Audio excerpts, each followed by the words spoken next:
Histoire de Kaarta Mali. Selon la légende, deux frères sont les ancêtres des Bambara. L'un fut à l'origine du royaume de Ségou, l'autre est l'ancêtre des Bambara, Massassi, et le fondateur du royaume du Kaarta.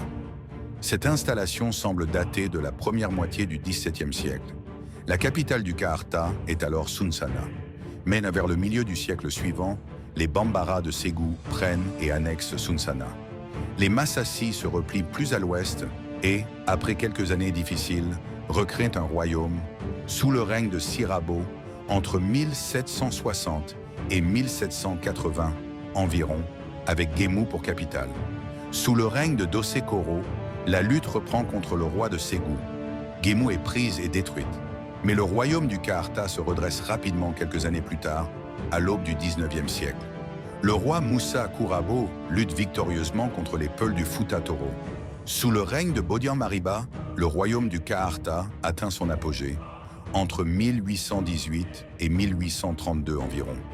Le Galam, le Bambouk, le Saloum sont razziés par les armées du Kaarta.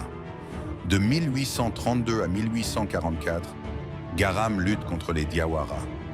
Mais en 1854, le royaume est détruit par El Hadj Omar, qui attaque le roi Mamadi Kandian à Nioro, le tue et extermine sa famille.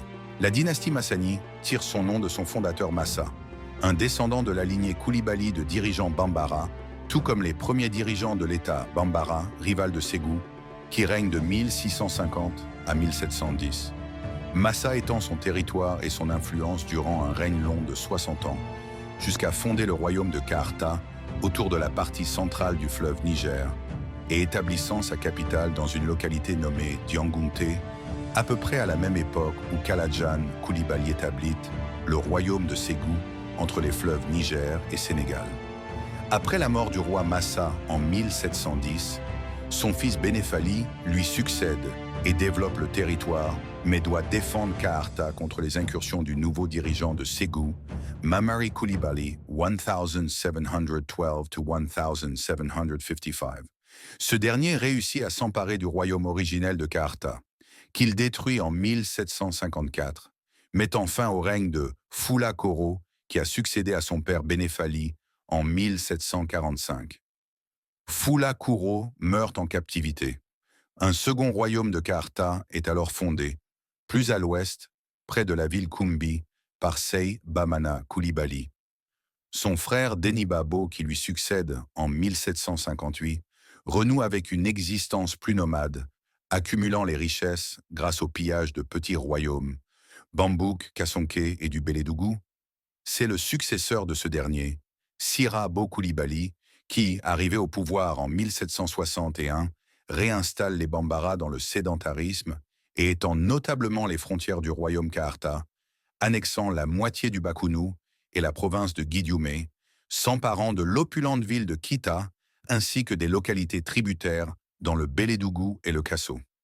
Il établit sa capitale à Diangounte et soumet plusieurs groupes locaux, notamment les Soninké et les Diawara, dont les tribus enrichissent le royaume, qui émerge alors pour la première fois comme une réelle puissance régionale.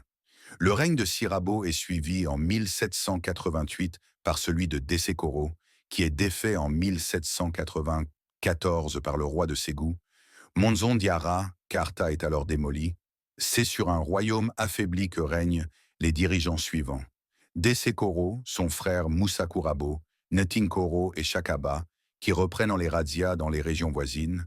À partir de 1818, sous le règne de Bodian Moriba, qui a accédé au pourvoir 3 ans plus tôt, le royaume Kaarta reconquiert une grande partie de ses anciens territoires et la capitale est déplacée à Nioro.